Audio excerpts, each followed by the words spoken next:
Good morning, and thank you for that unanticipated warm welcome. A sincere welcome to each of you to a conversation this morning that I know is going to be thought-provoking, compelling, and exciting. My name is Fern Snart. I am the Dean of Education at the University of Alberta, and I am delighted, actually I'm honored, to be hosting this morning. With me are Kristopher Wells, who is the Director of Programs and Services at the Institute for Sexual Minority Studies and Services, ISMS, at the University of Alberta. He's also a faculty member in our Faculty of Education. Chris is to my immediate right. And special guest today, Wade Davis, Executive Director of the You Can Play organization in New York City.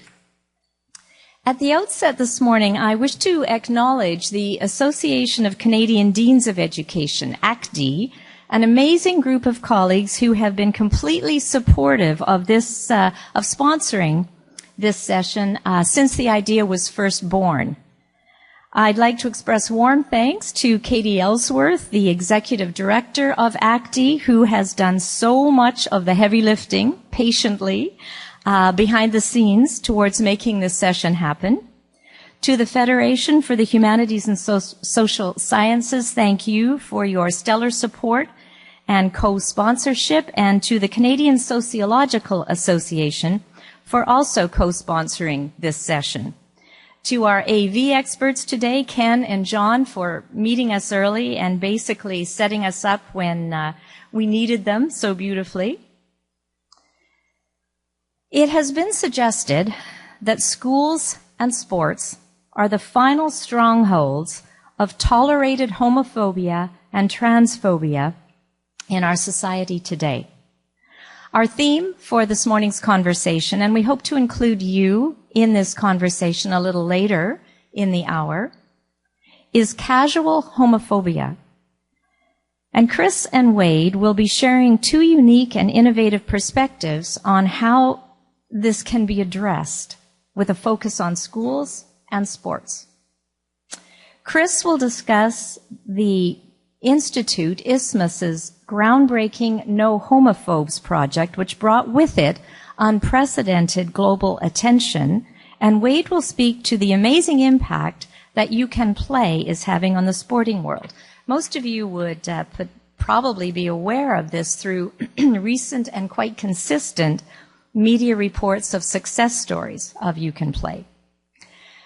I'd like to kick off by sharing a brief story that I think provides the backdrop for the partnership between ISMS at U of A and You Can Play. ISMS launched about a year ago now an endowment campaign, sorry, and one of the people we contacted, thank you, was Brian Burke. At that time, with the Toronto Maple Leafs, now with the Calgary Flames. Brian and his son Patrick, to honor their son and brother Brendan, had developed the You Can Play initiative, and we saw many parallels between the work of You Can Play and the work of ISMS.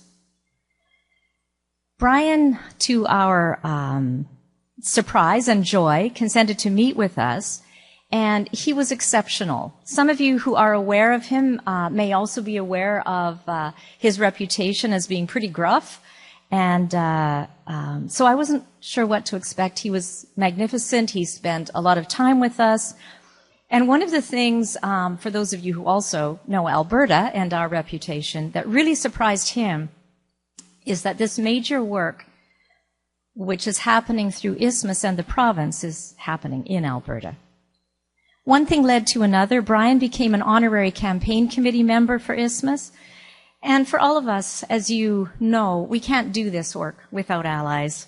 People like Brian Burke, Olivia Chow, Katie Lang, Mark Tewksbury have all signed on to our honorary committee to support us. And actually that makes a huge difference in terms of taking us places that we couldn't go without their help. Through Brian Burke, we met Patrick Burke, who is his son, and now the Director of Player Health and Safety with the National Hockey League.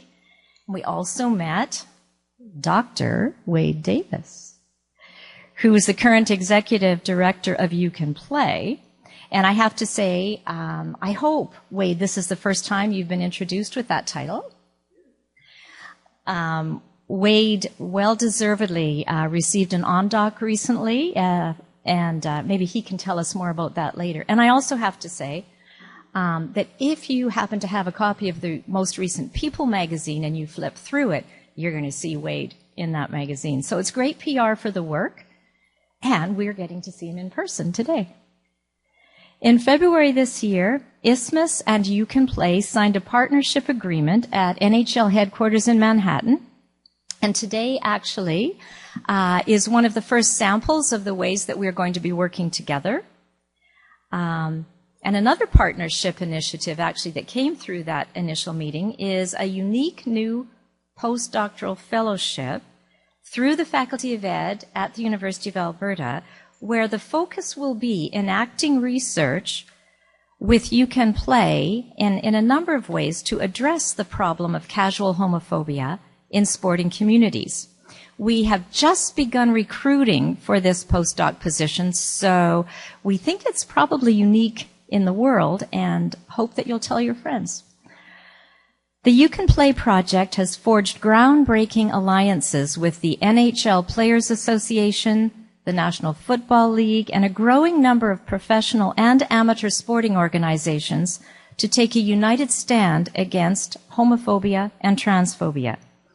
Under the leadership of Wade Davis, the pace of change has been extremely dynamic. Many of you would be aware of Jason Collins coming out and playing as the first active and openly gay professional athlete in team sports as a member of the National Basketball Association's New Jersey Nets. Recently, Michael Sam was drafted as the first openly gay National Football League player. What might surprise you is the backstory of how Wade and You Can Play were there every step of the way with these athletes and countless others at both amateur and professional levels, not only supporting the individuals, but also providing the training for teams and coaches to help break down the barriers that have kept LGBTQ athletes silent and invisible for far too long. At Isthmus, with directors Dr. Andre Grace and Dr. Kristopher Wells, we have been working directly with sexual and gender minority and allied youth for over a decade through the application of research to all of our programs and services, to Camp Firefly, which now has locations in Edmonton, Calgary, Saskatchewan, and we're looking at BC and Ontario, and Firefly in Schools, which operates all year round. In 2013, Firefly in Schools provided over 150 free workshops in junior and senior high schools in Edmonton and Calgary and reached over 4,000 youth in their classrooms. Through the Family Resilience Project, we work with our registered psychologists to help families learn to come to terms with and eventually accept their LGBTQ children as gifts to their families and indeed as gifts to our society. Enough from me, let's turn to our presenters. We talked about doing this session as a kind of Oprah Winfrey, when you know what that makes me.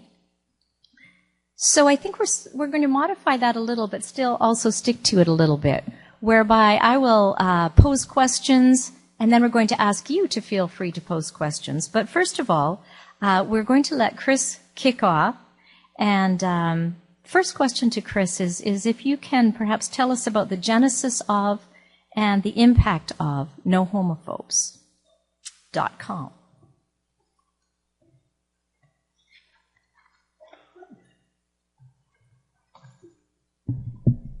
Thanks, Fern, and thanks, Wade, for joining us this morning, and thank all of you for attending. We know how full and busy Congress is, especially on a lovely day when we're, I'm sure, all across Canada emerging from the throes of too long of a winter.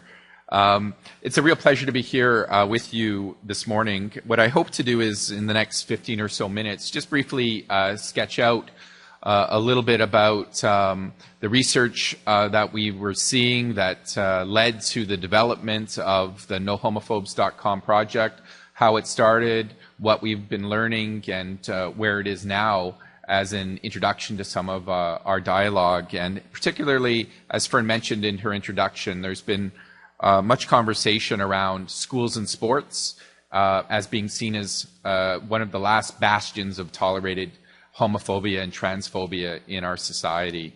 And to try to get at some of the underpinnings and the workings of why that is. Why do we see this problem of casual homophobia being so prevalent in those environments? So the NoHomophobes.com campaign really is focusing on raising awareness about power and the usage of homonegative language. In the common vernacular, we're talking about casual homophobia, but really what we're talking about is the homonegativity, and some of the distinctions, as we've seen, are between homophobia, which a lot of people react to in a very negative way, saying, I'm not homophobic, but really getting at that concept of homonegativity. And the question we're asking is, why is casual homophobia one of the most commonly heard derogatory language used in schools today, but the least addressed? So the problem of casual homophobia has been well documented in the research literature across Canada, the United States, and in the UK with large climate surveys of LGBT youth. So we see in Canada that 70% of LGBT youth report hearing phrases like "that's so gay" every day. In GLSEN, that jumps up to 85%. And quite surprisingly, almost every youth reported hearing that language, and you can see some of the vernacular that's used that has some different cultural contexts. But it is a clear and pervasive problem. Yet there are few resources that have been designed to raise awareness or target interaction, particularly at a school-based or sports-based level. So in addition to the clear and pressing research that's been done, we've also been hearing directly from youth who are being impacted by casual homophobia through our Camp Firefly program, but through many of the youth that we're working with in GSAs. Just earlier last week, I was in Lethbridge working with the Lethbridge School District, public school district, and working with their GSAs in the morning and school administrators in the afternoon. And every single group of their student leaders in that district talked about the problem of casual homophobia and what it does to them when their teachers don't address it. And not only their teachers, but they also talked about their coaches. Many of the coaches who aren't teachers, but who are volunteers, who are perpetuating this language. Interestingly, the EGALE study with Dr. Catherine Taylor at the University of Winnipeg showed that 10% of the time it was the teachers who were using casual homophobia directly themselves in the classrooms. So it wasn't just the behavior that students were using, but also those who were in charge and entrusted to protect students are the ones who are also using the language. We also see this language being used around dinner tables, in family rooms and in living rooms with parents. Bill Tierney famously talked about 5 seconds of bigotry, how you can say something to someone and within the span of 5 seconds that will last with them a lifetime. And so the example that we give is mom, dad, son, daughter, cat, dog, the quintessential heteronormative family in Canadian and American society sitting around television, and Modern Family comes on the television and dad has the remote because dad always has the remote, and is flicking through, and Modern Family comes on and he says, well, look at those faggots, and turns the channel. Now within that span of that 5 seconds, if their son or their daughter is questioning their sexual orientation or their gender identity, they immediately know that their parents, in this case their father, is not a safe person perhaps to talk to about that. So how our language has power and our language has consequences. So this notion of defining casual homophobia is really what we see being targeted at perceived difference, and that perceived diversity or difference being seen as a weakness, that process of othering that happens. We see that the language is demeaning, and it is part of validating marginalization. So we know that the language is not benign. We often hear young people say, well, I didn't mean anything by that. But we know that language has the power to shape, create, and regulate identities, to call them forth into being. as Judith Butler might say, a form of linguistic violence, or what we hear about language as symbolic violence, which is oppressive and systemic at many levels. In fact, within schools, seeing how ubiquitous this language is and how often it's not addressed, we might be able to argue that this problem of casual homophobia is a form of structural violence that is embedded in our school system. And there's been an interesting body of research that started to emerge that looks at this language not just as that insensitive expression without meaning, without consequence, but as a form of microaggression, particularly when we're looking at bullying behaviors and the language of bullying, and how much of the language of bullying is based around homophobia and the targeting of difference and the maintenance of power.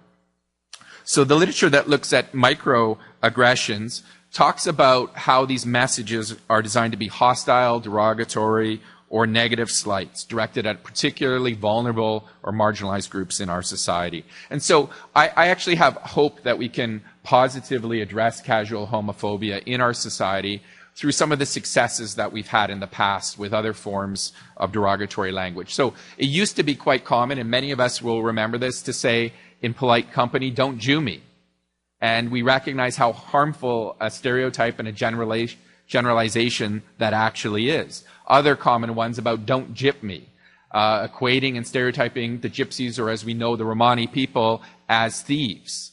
And we don't hear that language any longer. So we've evolved in our society to see that that's not acceptable. I still think we have a lot of work to do when we talk about our ableist language, the phrases when we talk about something being lame or stupid or wrong, or certainly the R word when young people don't like something, talk about it being retarded.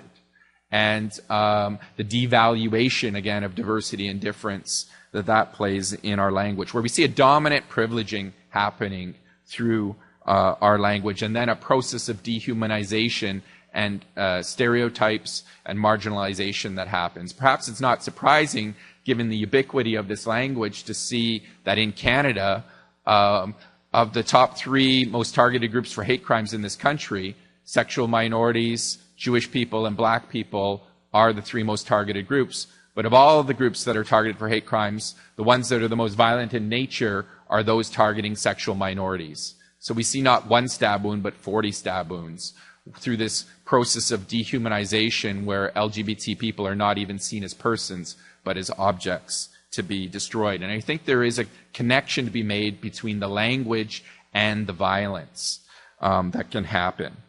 So we see that these notions of microaggressions are entrenched and pervasive in our conversations. They often are below the level of conscious awareness. They become so ubiquitous, particularly in our school culture, that they're normal parts of conversation, acceptable. So if you're not aware of these behaviors, how do you take action to intervene? We also see that many of these microaggressions, or this casual homophobia, target a person's perceived social value. It has really little to do with their actual sexual orientation, but everything to do with their gender expression and how that's perceived. And we give the classic examples of how it's quite acceptable, and it can actually be a good thing to have a young girl who's daddy's little tomboy. And that's acceptable and celebrated up to a very particular point, usually around puberty. That's how I always say, where you have to take off the pants and put on the dress. Otherwise, that language of labeling as a dyke or a lesbo starts to stick. It's interesting how we can have a tomboy, but we can never have a sissy boy in our society. That is always negative, where this association with being a male or a young boy and any sign of femininity is seen as a weakness to be attacked, and how we see language actively construct and regulate those identities. So the consequences of homophobic language, when we ask young people who come to our summer camp program about their experiences, particularly with language, they share these realities, that it makes me even more angry, and since I can't express that anger, it turns inward. So we see the impacts of negative coping mechanisms, minority stress. It requires energy that should be available for other things, like learning in school. It crushes people on the inside. You eventually fade as a person. It changes you. It rots you. I think it absolutely kills my self-esteem and self-confidence. It's emotionally draining to always pretend that I'm someone I'm not. So we often hear about homophobia as being described as a weapon of sexism and that dominant language of bullying, regardless of a person's sexual orientation or their gender identity.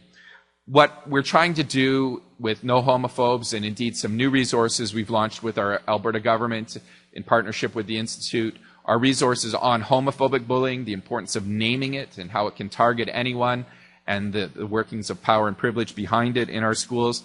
But this past year we became the first, I think, Ministry of Education or government in the world, to my knowledge, to produce explicit resources on transphobic bullying, naming bullying based on gender identity and gender expression, to keep this as a part of our ongoing conversation.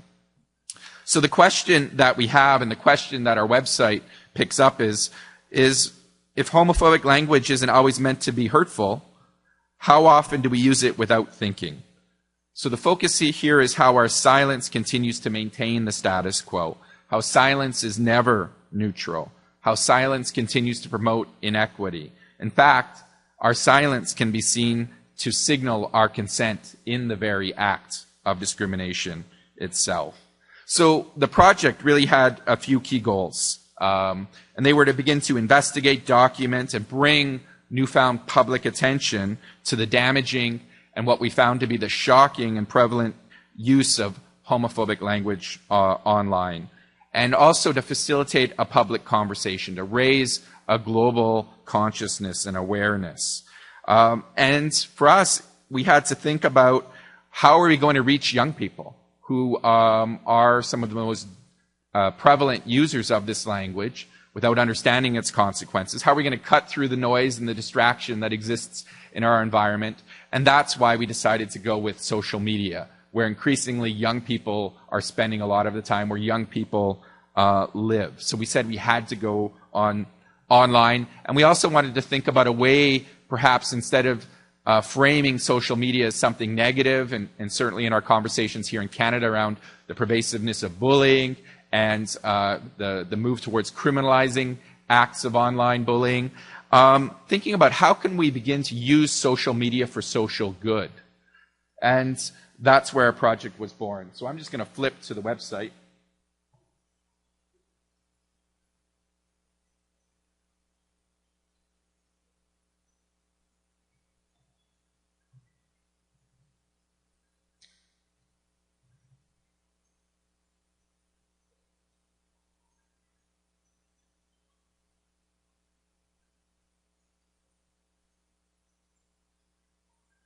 So what you're seeing right now is a live stream of Twitter where these 4 words are being tracked right now all over the English-speaking world. So in real time, real tweets with real people. And we settled, as you saw with the research from those school-based studies, on the most common words, derogatory words that young people were using. So we started to look at the word faggot, so gay, no homo, which is an interesting newer word that's emerged out of rap culture, and the word dyke.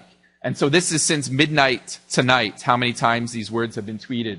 And as you can see, scrolling below are the people tweeting the language. So you can actually click and go right to their profile. Because people ask us, are these real people? Is this really happening? Are people still using this language? So our goal behind the website was, how do we make something complex simple? And we know that's probably one of the hardest tasks that we can do is to communicate our messages and what we're learning through research in a publicly accessible way that makes people stop and pay attention and ask questions. We also wanted to focus on the power of numbers and to begin to quantify the problem. We know for many, until we see concrete stats, people don't pay attention. We know that language is always contested. So the website, as you're seeing, it doesn't track the context that language is used. And we recognize that is vitally important. Just in the past week, we've seen lots of controversy with the word tranny. And RuPaul, who doesn't object to the use of the word. And we see that language can always be contested even within minority communities themselves. It's always about who has the power to use it, and how is it used, and why is it used.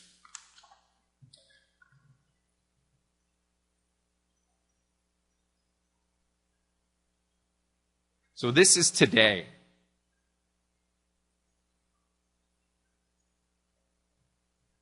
And now what you're seeing is the all-time use since this website was launched. July 5th, it started to track in 2012. So almost over the period of 2 years. And you can see what's quite interesting are the spikes that you see on the language. So when you see these spikes, you know something was happening in the world that caused a lot of conversation on Twitter. So we can go back and we can map global conversations or events on the spike of Twitter. So what I find really fascinating sometimes is to watch this during major sporting events like the Super Bowl, where you're also having another real-time conversation about what we can see as often hyper-masculinized environments. We also ended up launching a campaign beyond the website, which I'll share briefly.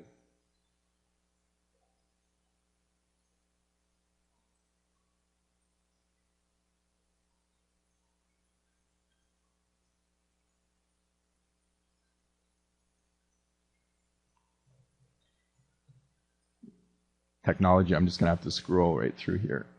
There we go. So we did posters with QR codes that were put up across the city. And the goal with the posters was to begin to out these words, to claim space, to provocate, and ask why are we seeing these words used in public so boldly. What surprised me when we launched this website was the word faggot in particular. Many people said, well, who really uses that word anymore? That's a word that's not used in many nice or positive contexts. And to see by far and away that that was the most commonly tweeted derogatory word of all of those was quite surprising and shocking. So these posters were put up in bus terminals, on LRTs, across campus, and the idea of the QR code to have particularly young people who are using this technology go in and engage with the poster, which the QR code takes them right to the website. So without context, without explanation, the website's not even on the poster. It's to also for them to see the power when they open up their browser and they start to see these numbers and try to make sense of what they're seeing before them.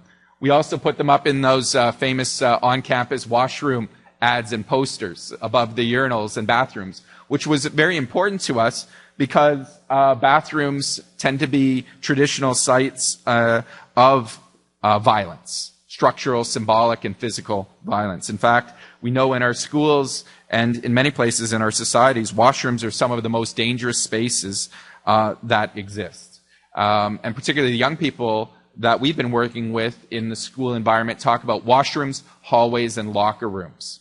And of course, the commonality with those is they're sites outside of regular teacher supervision, where this language is prevalent, it's ongoing, it's damaging, and destructive. So in fact, we actually wanted to reclaim these traditionally violent spaces with the No Homophobes project. And so what happened with the sticker, you saw when people saw this graffiti as a site of resistance and reclamation, they would take the sticker and put it up across the city to call attention and to call out the language that was being seen.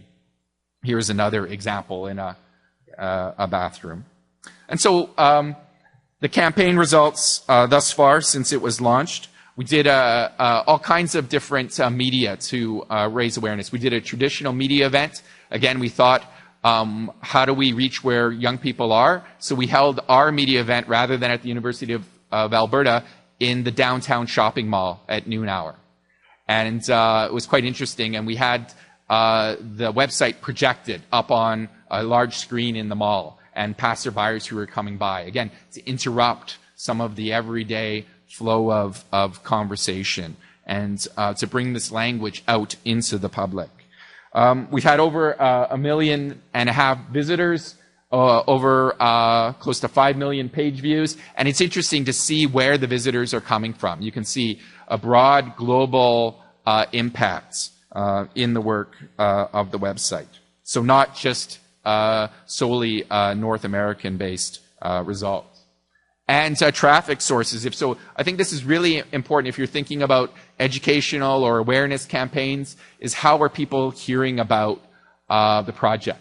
And so to me, I learned about this board button. I might not be part of that demographic that's even heard of that before, but you can see that it started through traditional sources of traffic, Facebook and Twitter and Tumblr, and then some new forms of social media, such as the board button, really started to take off over time.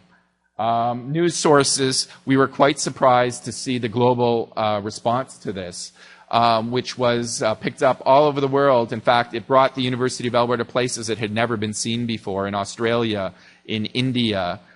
We were in The Economist magazine and The Atlantic, interviewed on BBC radio to 6 or 7 million listeners. We feel that if this website had come out even 5 years ago, it probably would have received no attention. But we're in this sort of transformative moment now where we're able to tap into this global consciousness. So, in conclusion, what we see is that the No Homophobes project is not an attempt to censor. That's often a question we ask. Are you trying to censor and eradicate this language from all forms and uses? Or it's more about the attempt to reveal the subtle workings of heteronormativity and homonegativity. Understanding that language is power. Context matters. Our message is simple to young people. It's think before you speak, think before you tweet. Your language has power. Your language has consequences. Casual homophobia is not benign. NoHomophobes.com provides a space for engagement where we want to call out casual homophobia, put it into the open for public discussion. We're not focused on outing the users. We don't have a top 10 homophobes list that comes out. And certainly that was a concern for our university.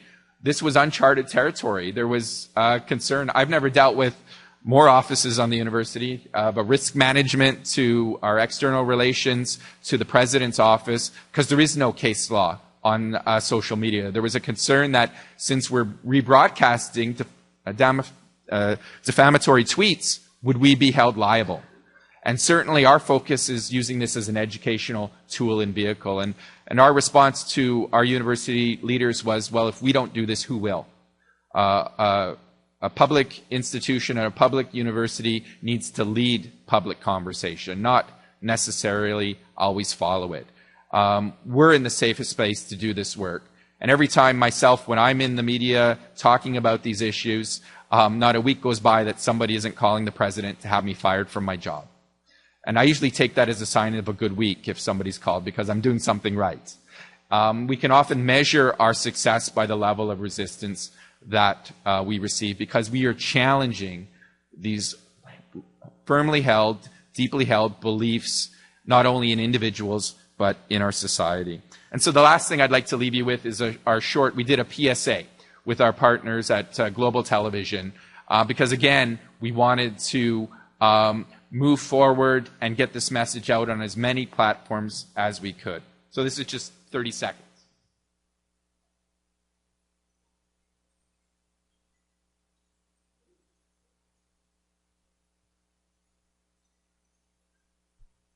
He broke up with me on my birthday. Isn't that unbelievable? You little think you can get away with this? When she took your phone the other day, that was That dip totally everything up. I've got some news for you. Limp Sucker. Dumb Gay faggot.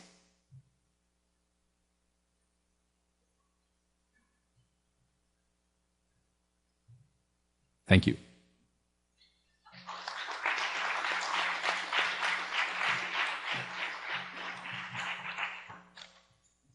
Thank you, Chris, for the great kickoff. And I just want to add that when calls come in to have Chris fired, it's not my best week.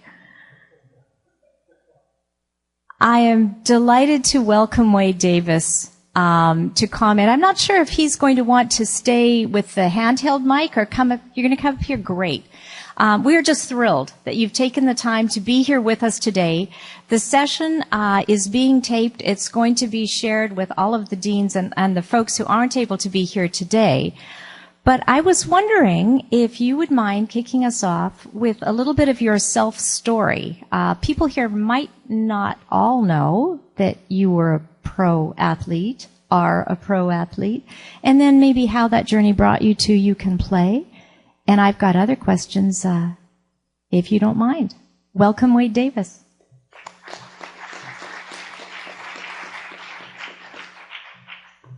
Good morning.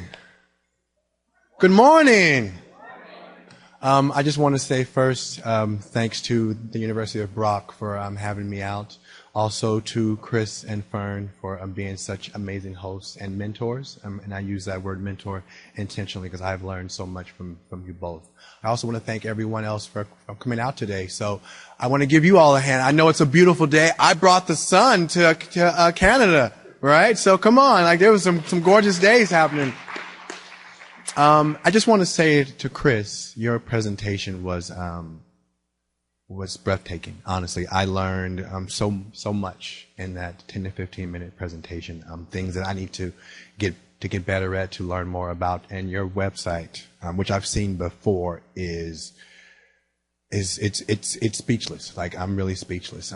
So as Fern mentioned, my name is Wade Davis. I'm the current executive director of the You Can Play project. We're an organization that does advocacy work with high schools, colleges, pro sports leagues, and of late, some corporations to really educate people on how to set culture, about how to create an environment free of homophobia and sexism. And we have really been fortunate to have people really receive and embrace our message. So I'm going to take you through a little bit about my own past story and then kind of pivot to what the You Can Play project is doing now. Fern mentioned I am an ex-NFL football player. I know I'm not that big as you imagine football players to be, but I played for the Tennessee Titans, the Washington Redskins, and Seattle Seahawks, also 2 teams over in NFL Europe.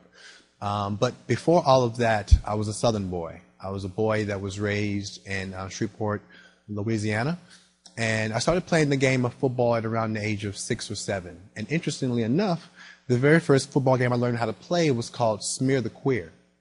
And the game Smear the Queer is a game where you have one football and you throw it up in the air, and the queer has the courage to pick up that ball and run, and the rest of his teammates, or the people who are playing, are trying to smear him. So that was my first understanding of what you did to someone who identified as queer. But it's interesting that game, the queer, is the most courageous person, which I think speaks to not really understanding the courageousness it takes to identify in this world as LGBT.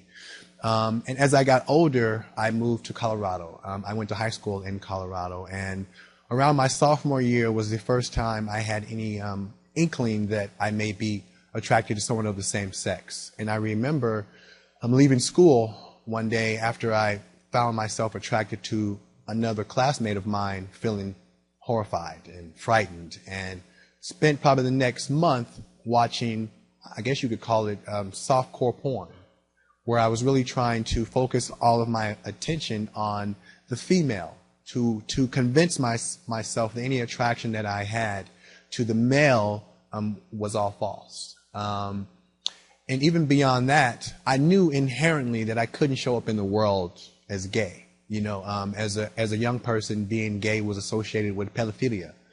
Being gay meant that I was like a woman, that I was weak.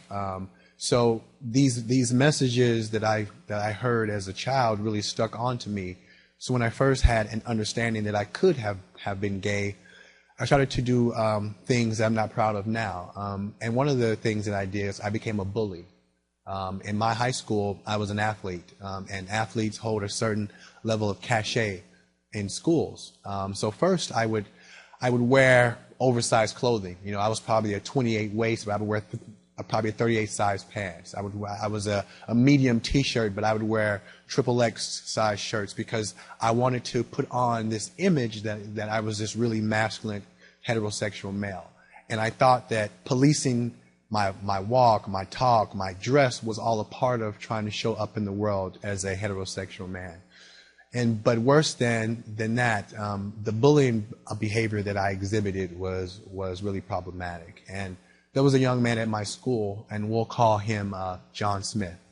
And John Smith was actually friends with one of my closer friends. But because John Smith was the only young person at my school that identified as gay, I hated him. I bullied him incessantly. And I never called John Smith John Smith. He was always the faggot John Smith. What are you doing, faggot? Why are you such a faggot, John Smith? And what I realize now is that John Smith was everything I wanted to be. He was courageous. He was fearless. He understood that showing up in the world as vulnerable and being your authentic self was actually a strength. But that was something that at that time in my life that I didn't see. No one ever talked to me about how important it was to be your authentic self. And looking back, his fearlessness blinded me of so many amazing things about John Smith. And so for the next 2.5 years, it didn't get better for John Smith. I used my privilege as an athlete, my privilege of someone who had a sharp tongue, to bully and other so many individuals that didn't look like me or wasn't an athlete. And then I went to college, and I went to school in Utah. And it was, and a lot of my friends thought, like, how did you survive going to school in Utah? But actually, Utah was the safest place for me. It was a space where conversations around homosexuality just didn't exist. So I could live invisibly much, much easier. I could get a girlfriend, and I learned very early on the power of a woman. That only a woman can affirm your heterosexuality. Only a woman could affirm your masculinity, because as we all know, any single man over the age of probably 35 starts to get questions about him, right? So I knew as a college male, as a college athlete, that I had to show up in the world with a girlfriend in order for people to not start to question my sexuality. So the ways that I used women, is also something that's very important when we think about the work that we do to end homophobia and sexism. And the objectification of women is something that we often don't include in conversations of homophobia, but the two are linked. I mean, the two are definitely cousins.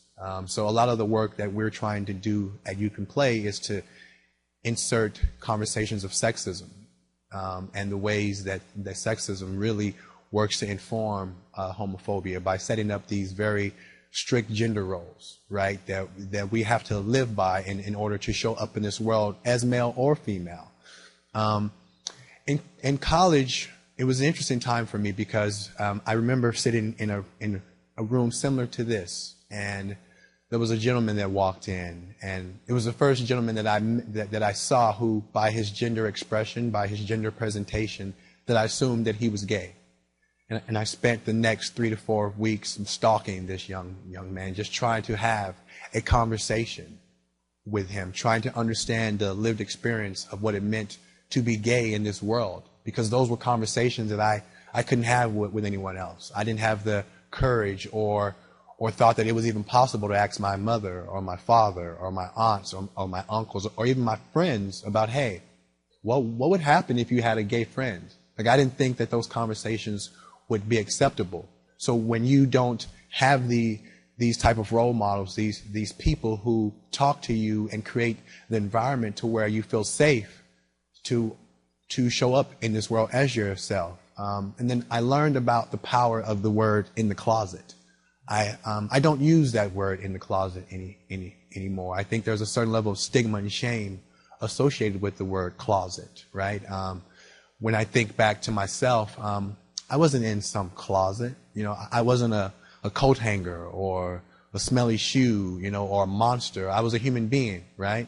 And the world wasn't safe for me to raise my hand and say, hey, I'm a gay male. So I wasn't in some closet. I was in the world that wasn't safe, that showed up to me in ways where I didn't think that it was possible to be my authentic self. So I used my privilege of being an athlete. I used my privilege that my gender presentation wouldn't cause people to question my sexual orientation. And then I was fortunate enough to sign an NFL contract. So I signed out of college with the Tennessee Titans. And it was interesting because I remember walking into the NFL locker room thinking, wow, everyone bought it. Everyone around me bought it. All of the policing, me being hyper vigilant of everything around me, all of them bought that I was a heterosexual male. And I also thought, wow, how powerful are women? That all I would need is to have a couple girlfriends, and people would buy into the idea that I was a heterosexual male. Wow, that's amazingly powerful. And my athletic career was very interesting because in high school, you definitely see words like faggot and gay being used pretty prevalently. The term "that's so gay," I'm a little older than I look because I moisturize a lot. Wasn't used a lot when I was in high school. And then in college, the word queer and faggot was used less. And then in the NFL, it's a very different culture. You know, the locker room culture in the NFL, there is no political correctness. You know, all types of conversation happens there. But what's interesting about a locker room, and I say this often to my friends who identify as heterosexual, is that there's this idea that if you insert gay men, openly gay men, into a locker room, it's going to make everyone uncomfortable, right? And that there's this fear that this gay man is going to objectify another man. But what the not talked about secret is that straight men look too. You know, like that is the one thing that's never talked about, right? If you're in a sports gym, if you're in any locker room where there are men who are naked, everyone looks. But just the idea that you insert a gay identified man in that locker room, all of a sudden now it becomes a problem because there's an assumption that he's going to objectify you. And men aren't objectified, are we? Heterosexual men would never allow another man to objectify them. So it's a very interesting dynamic that happens inside of a locker room. And the language that you find in pro sports locker rooms is actually more sexist than it is homophobic. Because you've matured more, you know, like you've been told that you shouldn't use these types of words in public spaces, right? Whereas in high school, the policing isn't there. In college, the policing is just a little more. And in the NFL, I found that the word faggot isn't used as much, except for when there's an altercation, right? If there is an engagement of two players, or if you're on a field in a competitive space and another player makes you look weaker or less than, you react to that person by calling them a faggot. Right, and the term no homos is a very new term. As Chris mentioned, it was definitely created in the hip hop era by a rapper named Cameron, which is an interesting thing because Cameron was notorious for wearing pink.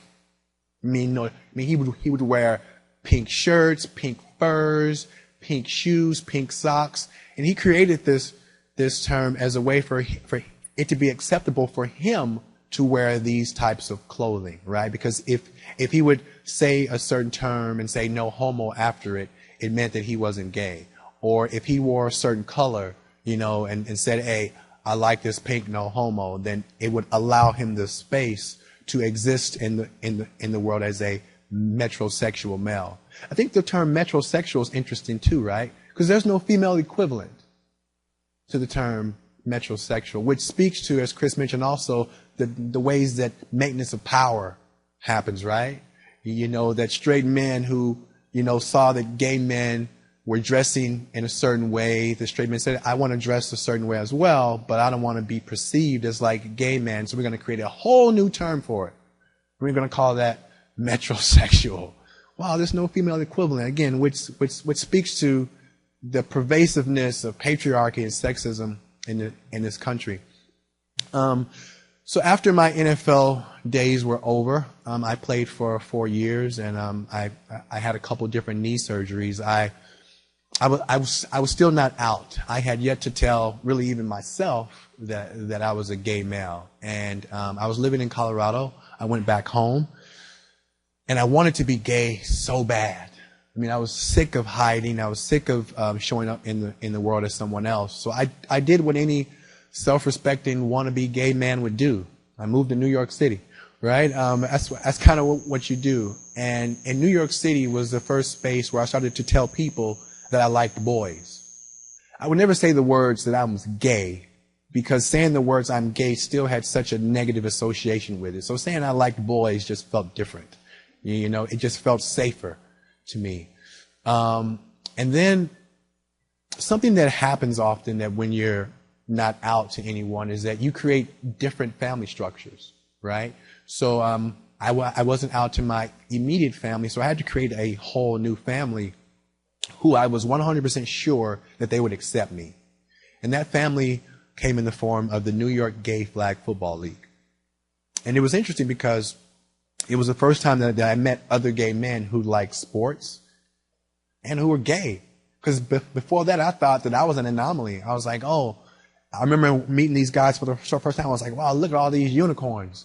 You know, like they really just, they exist. You know, it was like rainbows everywhere. But it was affirming to me in the most beautiful ways. It was so affirming to me to be around other people who like sports. It was affirming to be able to show up as my authentic self. My partner who's here makes fun of me often because I tell him a story about, I remember singing Whitney Houston's The Bodyguard soundtrack ad nauseum, spinning around singing She's Your Queen, and then thinking, I did that for an entire 20 minutes and I haven't realized I'm gay yet, have I?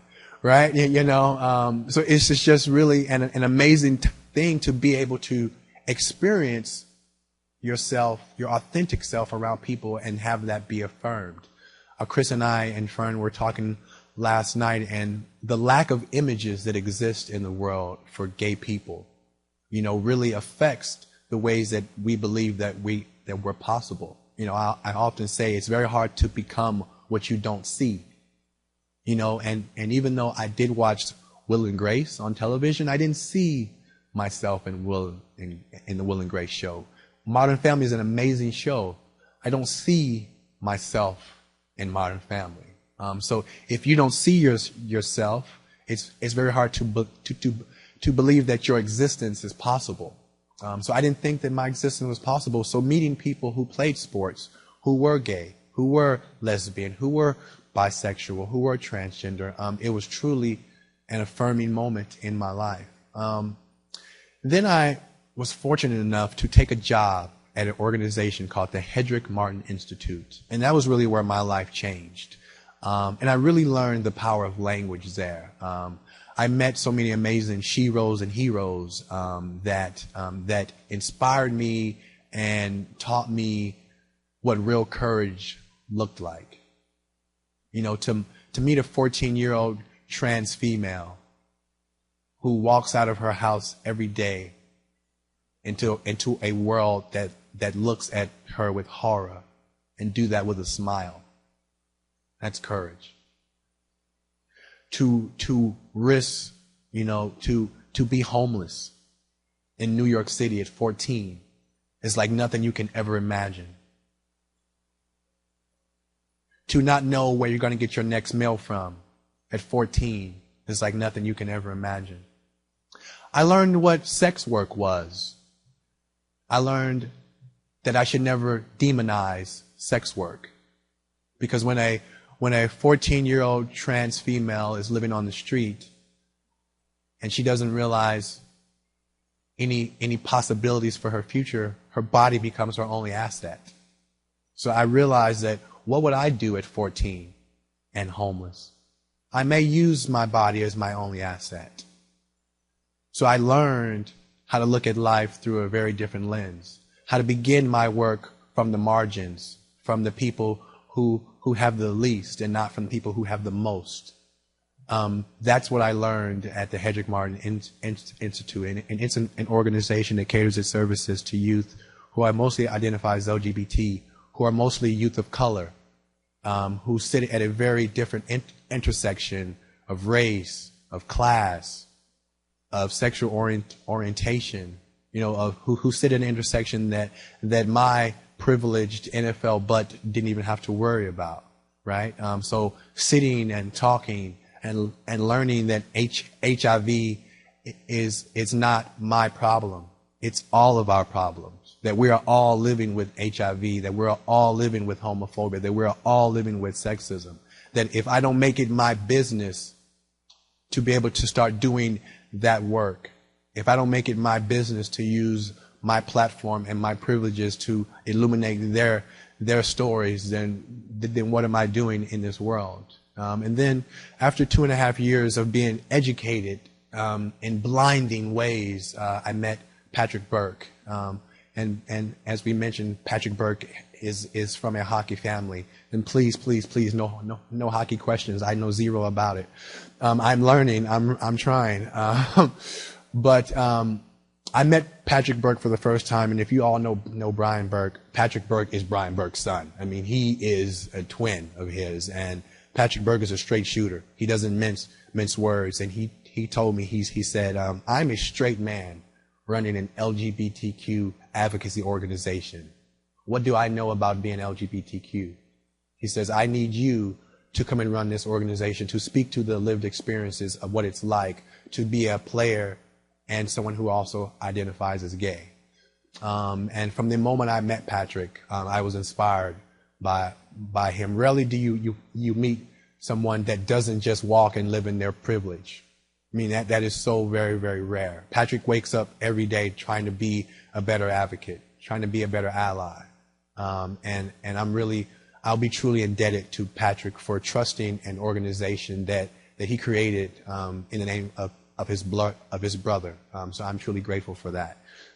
So I want to show you all a video that we do at the You Can Play project. There are videos that are done by colleges, high schools, and pro sports teams that speak to our mission. Our mission is not just to create safe spaces for LGBTQ athletes, but for all athletes. Because I don't just show up in the world as a gay man. I show up as a gay black man, right? So if you don't create spaces for people of color in sports that are safe, of people of different religions that are safe, from people from different classes that are safe, like that, this is our work to do that we don't live these monolithic lives, that all of our lives intersect at some point. So our work is really to create the type of sports environment where everyone can show up as our authentic self. And one of the reasons why I think we're so successful with the work that we do is that we don't tell people that what they believe is right or wrong. Our goal is to create a conversation where we can all expand in consciousness, where I can learn from you and you can learn from me, and we can both lean into each other and build bridges and not build dams. So as you watch this video, please take note of the type of language that's used, the diversity that's used, the inclusiveness that is used. And last thing that I'll say about the word diversity is that historically the word diversity has never meant LGBT. So as you're doing your work as advocates and as allies, remember that when you use the word diversity, your individuals who are LGBT do not believe you're talking about them. You have to be very intentional to say that this is a diverse environment which includes sexual orientation and gender identity. Because when I heard people talking about a diversity, I was like, oh, they're talking about me as a black man, but not as a gay man. So as you start doing your work, as you listen to us talk here, I would hope that we are intentional about our language, but you're also intentional about the work that you do as well.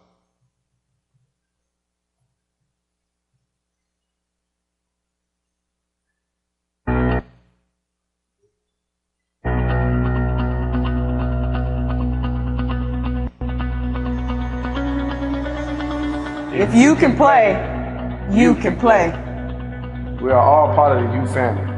and we embrace, celebrate, and respect all of our members. It does not matter your race, religion, gender identity, sexual orientation, class affiliation, or background. All members of our athletic community are valued and respected.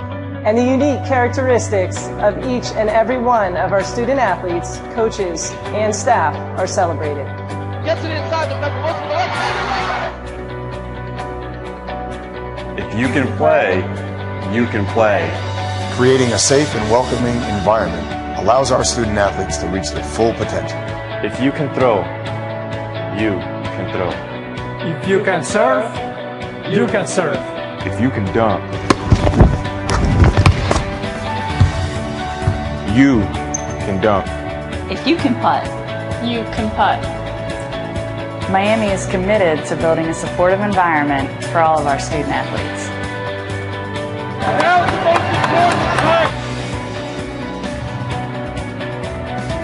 In order to be excellent in all that we do, the U family values and celebrates all forms of diversity.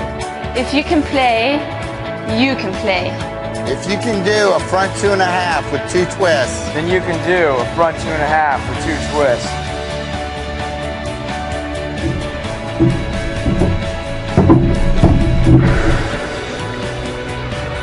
If you can dribble, you can dribble. If you can run, you can run. If you can swim, du kan simma.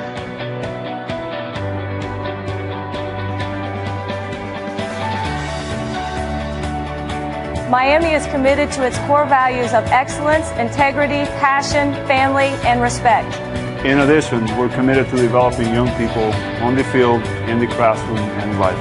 We do all this in an environment that celebrates all members of the U family. Regardless of race, religion, gender identity, sexual orientation, class affiliation, or background. If you can play, you can play.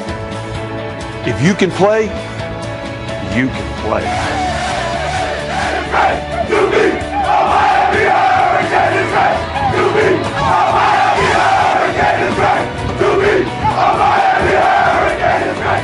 Miami is a community in which we welcome people from all backgrounds.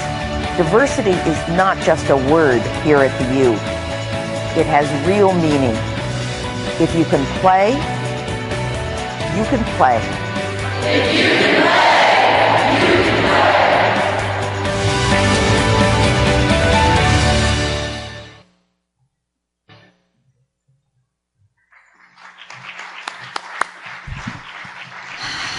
Wow. How can you not be inspired? How can you not know how important it is to keep going? And how can we not be grateful to Chris, Wade, Jeff for coming, to each other for keeping this work vibrant, for keeping it going? I can't say enough, except that we do have a couple of minutes for questions from you if you have them. I'll do my best when I change my glasses. But I see a hand.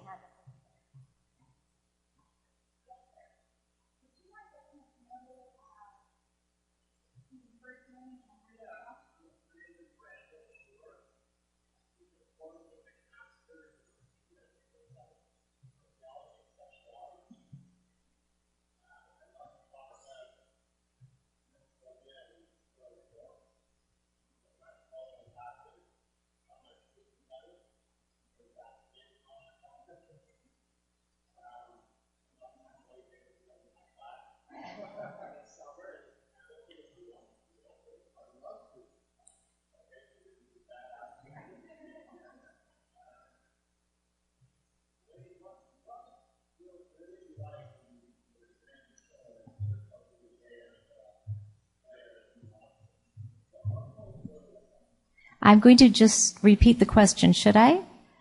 Quick question to Wade, and this is for what's being recorded. What's it really going to look like in the locker rooms when we start having more and more gay athletes joining the locker room? So I had the chance to go speak to the St. Louis Rams. I played for Coach Fisher while he was at Tennessee. So after Michael Sam was drafted, I got a phone call from Troy Vincent, who is a senior executive at the NFL, and then he said, "Hey, Coach Fisher wants you to give him a call. So I got a call from Coach Fisher, and he said, I want you to come and deliver the same message that I gave at the owners meeting. I had a chance to speak at the NFL owners meeting. And what I do when I have those conversations is I really try to debunk specific myths that exist around gay athletes. And I also talk extensively about the added value that exists when you have an athlete who is open. And what was amazing about that conversation is one of the first questions that I got from one of the leaders on that team was, how do we make Michael feel safe? You know, and I think from that question is that these athletes get it, like they understand the moment that they're existing in. So one of the biggest issues that I find from talking to straight athletes is that they don't know exactly how to engage with a gay athlete, right? Because they're making these crazy assumptions that gay athletes are just different, right?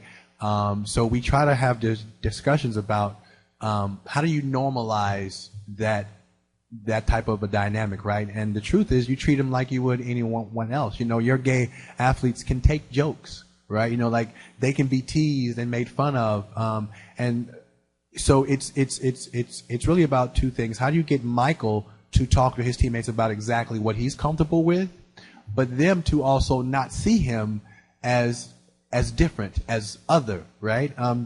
Just the same way that straight athletes don't make fun of each other's mother or call each other really derogatory terms, the same thing goes for your gay athletes. Like, you can treat him the exact same way. So it's really how do you get them to move from walking on eggshells to showing up as themselves, you know, and to not be hyper conscious that Michael Sam needs to be treated differently or that he's going to look at them in a sexual way. Like that's really what the environment will look like initially. But I think after, and this may sound crazy, after a week in training camp, when you're with someone from 6 a.m. until 8 o'clock at night, they won't even think about it, you know. And the one thing that Chris and I talked about last night is that I actually believe that athletes are better positioned to be to deal with issues of diversity in the locker room because they always have, right? So when you play on a sports team, every year there's someone new there from a different race, a religion, a class, right, a background. And now, in an open way, sexual orientation, but because you spend so much intimate time together, right, you move through those periods of uncomfortableness a lot quicker, right? Because I'm with you for 12 hours, day after day after day. So if you worked as a librarian and your co-librarian, maybe you spend 2 hours of time together, and you may not actually work together, or your work may never intersect, or you may not have the same common goals. On a sports team, all of that exists. You spend a lot of time together. You have the same common goals. So I think athletes are actually uniquely positioned to be able to move through these periods of uncomfortableness or difference a lot quicker. So what I think that you'll have is that the fatigue factor of working so hard and all of that stuff will actually get them to not be as conscious of the fact that now I'm playing with someone who's gay. Do we have time for one more? I'm just going to take that as a yes. Yes, go ahead. Please.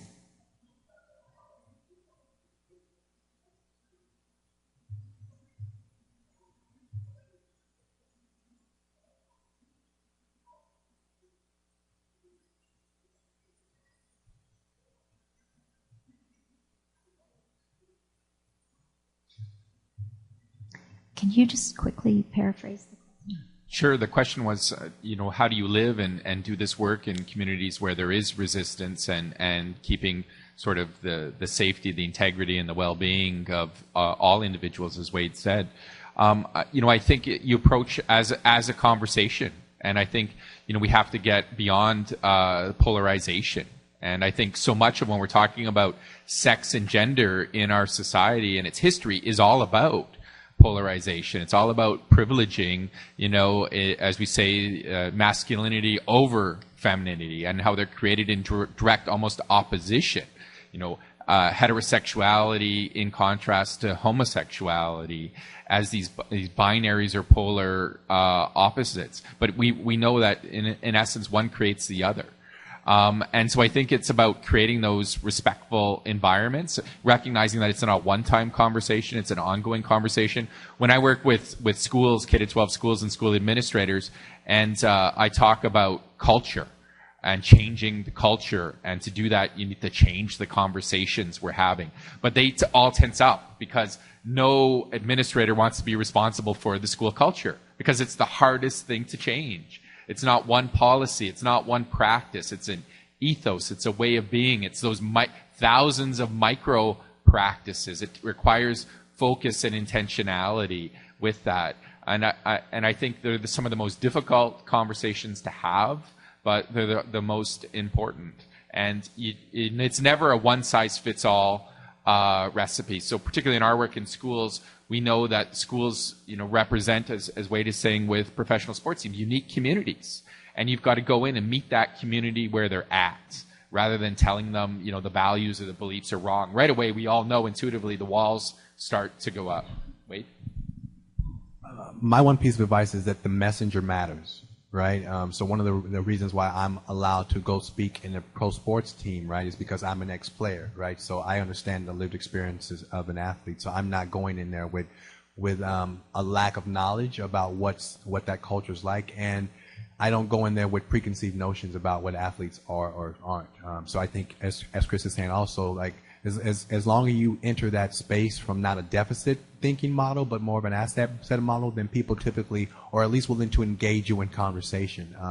And if we approach people with the same type of love and compassion that we want in return, then there is oftentimes at least allowance of a conversation. And Wade's comments just made me think of a phrase from Martin Luther King Jr. talked about agape, unconditional love and acceptance. And in fact, that was the name of our first focus group that led to our institute in our Faculty of Education 15 years or more ago was agape, and was about creating that space. Schools and sports is these two dominant social institutions that really try to replicate the status quo. And then what happens when you're trying to challenge and change it? It really is one step at a time. It's one conversation at a time. I wish we could stay longer, but I know the session time is up and people have others. To each of you, thank you so much for taking some of your conference time to be here. And to our presenters and to Jeff, deepest thanks for who you are and what you do. And perhaps in the hallway there will be a couple of minutes. I'm sure these two, Jeff and Wade, are anxious to get off and helicopter around the falls, etc. But thank you all very, very much.